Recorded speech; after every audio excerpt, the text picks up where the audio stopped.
हाथ में धनुष लिए यह लड़का माकोटो है। इसकी जिंदगी बड़ी आम सी थी, पर एक दिन जब वह आराम करने अपने बेड पर बैठा, तभी अचानक उसे महसूस हुआ कि वो अपने बेड पर नहीं है बल्कि हवा में उड़ रहा है। वह कुछ समझ पाता उससे पहले ही उसके सामने रिल्म ऑफ नाइट के देवता सुकुयोमी प्रकट हुए। देवता ने माकोटो को बताया कि उसके माता पिता दूसरी दुनिया के थे, जिन्होंने देवी से सौदा किया था और इस दुनिया में आए थे, और उस सौदे के कारण माकोटो या उसकी बहनों में से किसी एक को दूसरी दुनिया में जाना होगा। माकोटो दूसरी दुनिया में जाने के लिए मान गया ताकि उसकी बहनों को वहां न जाना पड़े। फिर माकोटो ने अपने परिवार के लिए एक चिट्ठी छोड़ी और जाने के लिए तैयार हो गया। फिर सुकुयोमी ने उसे कुछ पावर्स दी और उसे देवी द्वारा बुला लिया गया।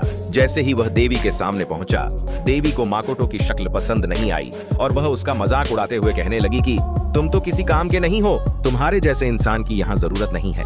मैं तुम्हें कोई अच्छी शक्ति नहीं देने वाली, फिर भी मैं तुम्हें इंसानों की भाषा के अलावा बाकी भाषाएं समझने की शक्ति देती हूँ। इतना कहकर देवी ने उसे एक बंजर और बेकार सी जगह में फेंक दिया। माकोटो देवी के व्यवहार से गुस्सा था, लेकिन वह कुछ और कर भी नहीं सकता था, इसलिए वह आगे बढ़ने लगा। 3 दिनों तक चलने के बाद भी उसे कोई इंसान नहीं दिखा, लेकिन तभी उसे किसी की आवाज सुनाई पड़ी और पास जाने पर उसे एक सुअर दिखी जिसे 2 सिर वाले कुत्ते ने घेर लिया था।